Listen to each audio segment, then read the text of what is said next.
La tecnología ha transformado la vida humana de formas sin precedentes, abriendo un debate cada vez más presente. ¿Nos hace más libres o más dependientes? La respuesta no es simple, pero probablemente dependa del uso que hagamos de ella. Por un lado, la tecnología, especialmente la inteligencia artificial y las herramientas digitales, como ChatGPT, tiene un enorme potencial para empoderarnos. Nos da acceso inmediato a cantidades masivas de información, facilita la comunicación global y mejora la eficiencia en casi todos los ámbitos de la vida. Tareas que antes requerían horas o días pueden resolverse en minutos, liberando tiempo que podemos dedicar a actividades más creativas, personales o significativas para nosotros. Además, la tecnología contribuye a democratizar oportunidades. El acceso a formación online, recursos profesionales y plataformas digitales permite que más personas participen en ámbitos que antes estaban reservados a minorías con privilegios. En este sentido, puede ser una herramienta poderosa de igualdad.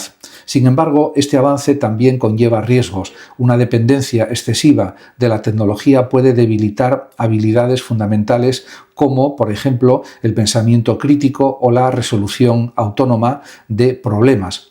Si delegamos constantemente decisiones en algoritmos, corremos el riesgo de perder capacidad de juicio propio.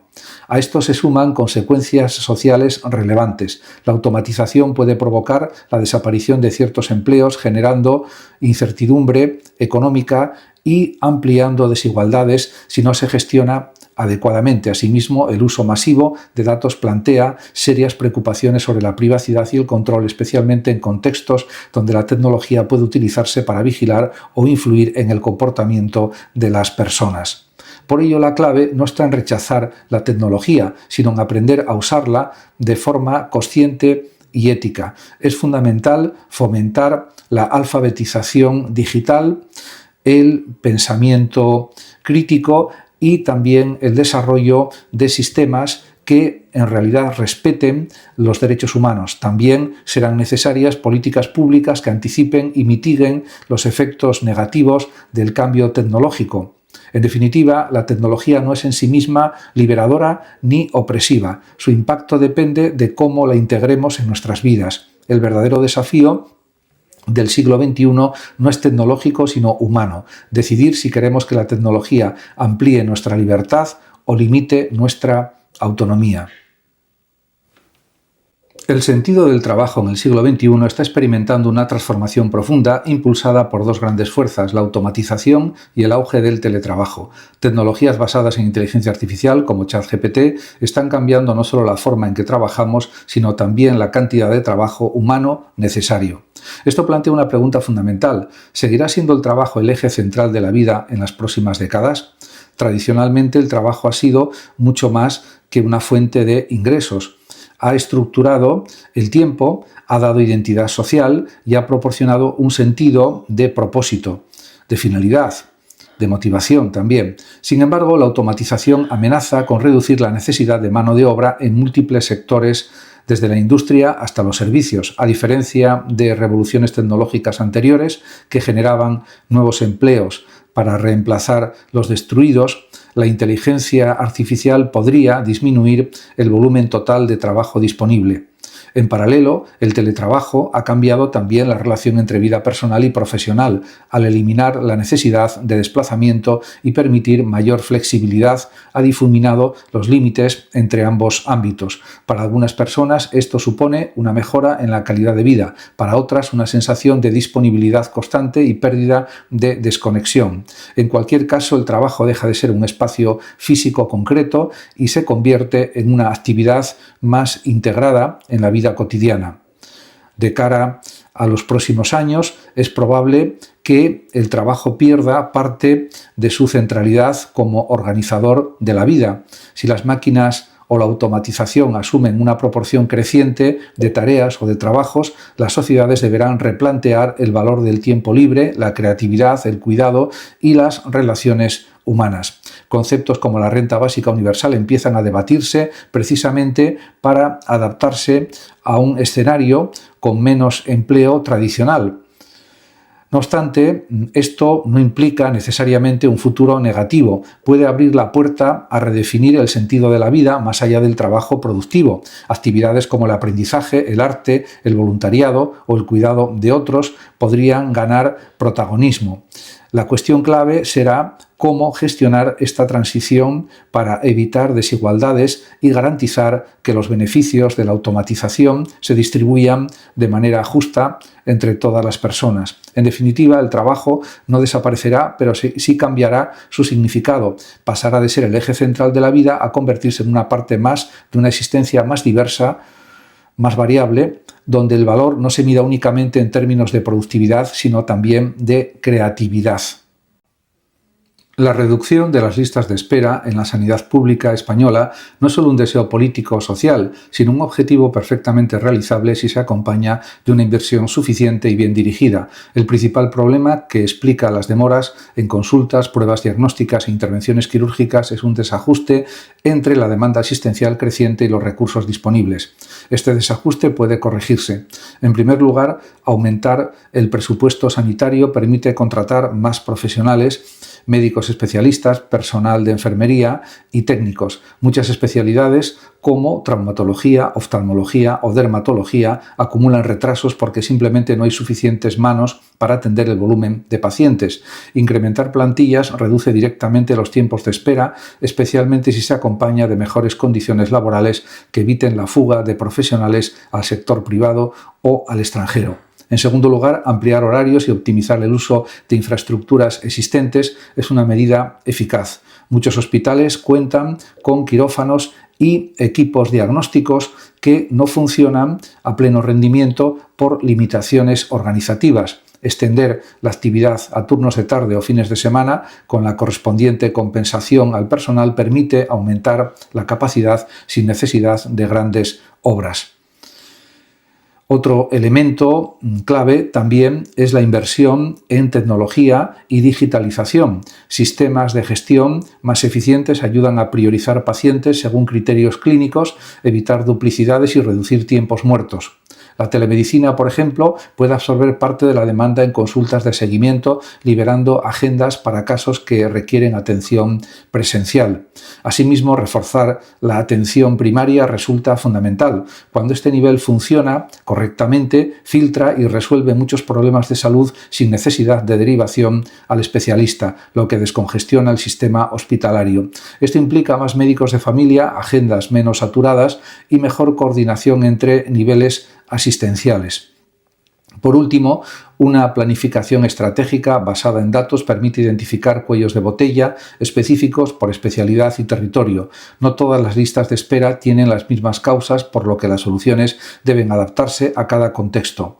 En conjunto, con más financiación, mejor gestión y una apuesta decidida por los profesionales, reducir significativamente las listas de espera en España no solo es posible, sino alcanzable en un plazo realmente razonable de tiempo. El imperativo categórico es el núcleo de la ética de Immanuel Kant, desarrollada principalmente en obras como La fundamentación de la metafísica de las costumbres. Con este concepto, Kant busca establecer un principio moral universal, válido para todos los seres racionales y en cualquier circunstancia. Kant distingue entre imperativos hipotéticos e imperativos categóricos.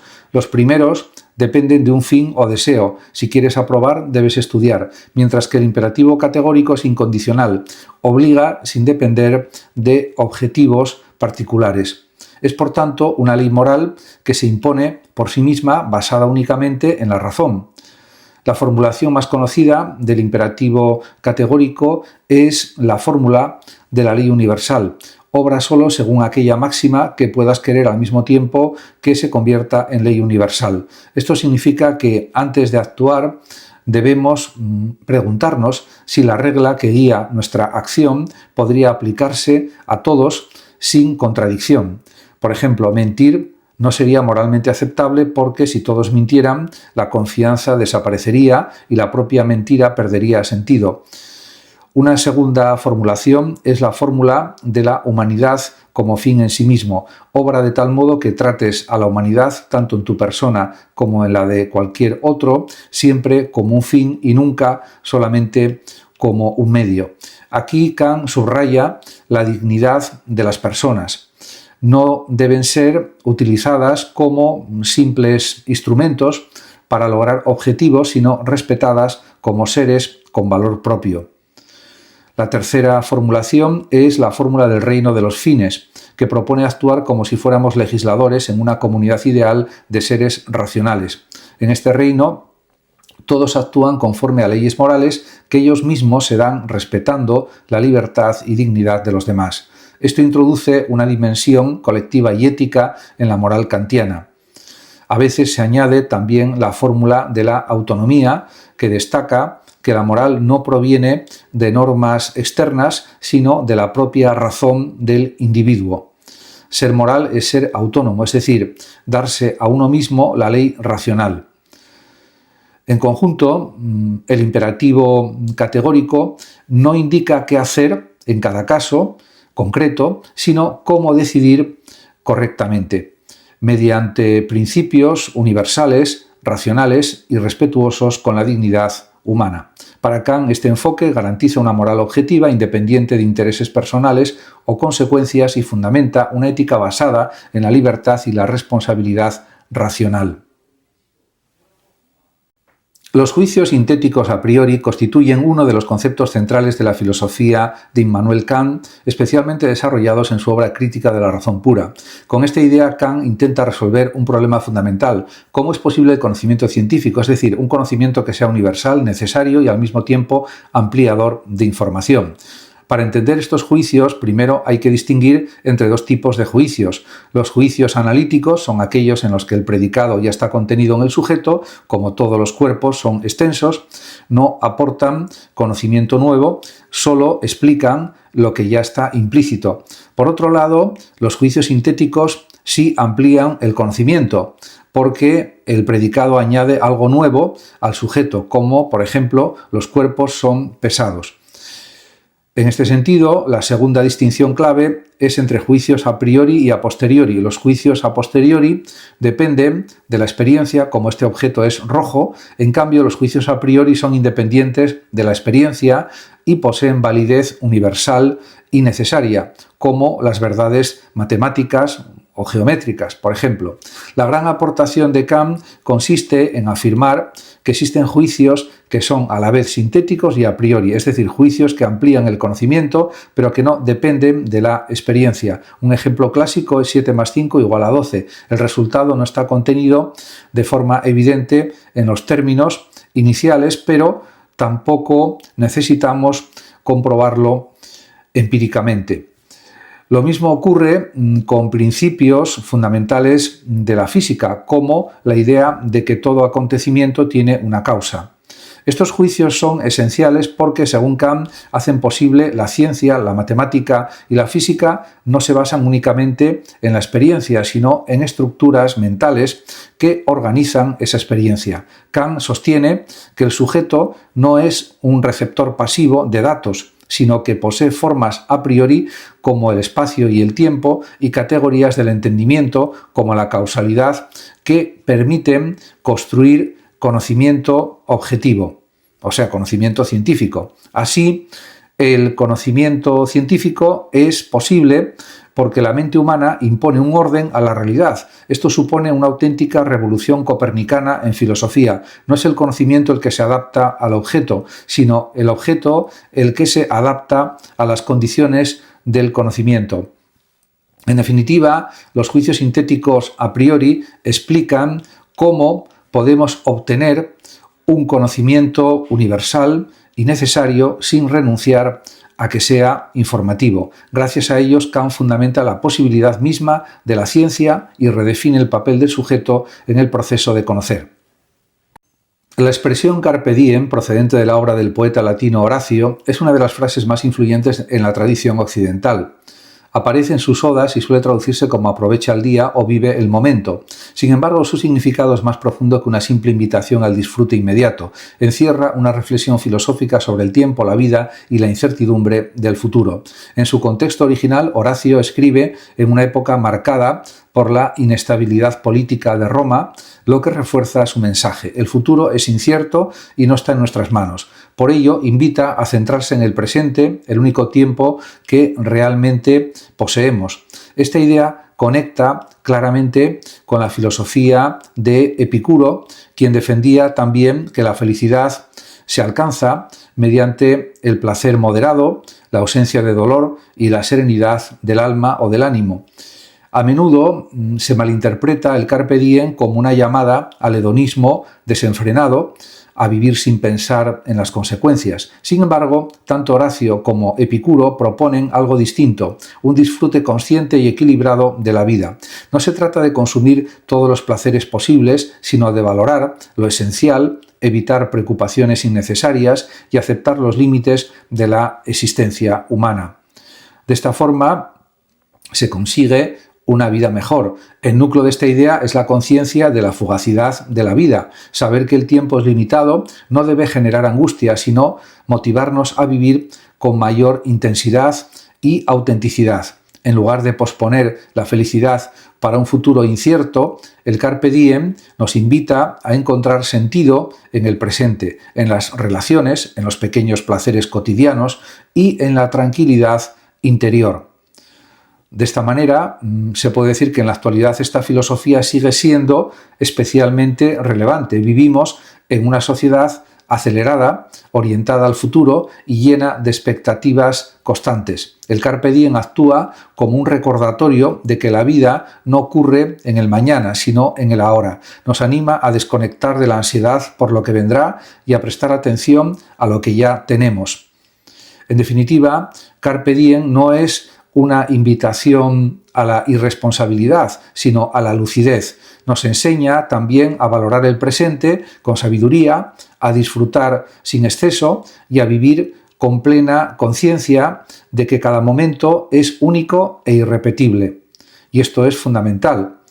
En este sentido, se trata de vivir de acuerdo con nuestros propósitos, con nuestras intenciones y con lo que deseamos alcanzar en la vida, sobre todo en relación con nuestras ambiciones y nuestros sueños.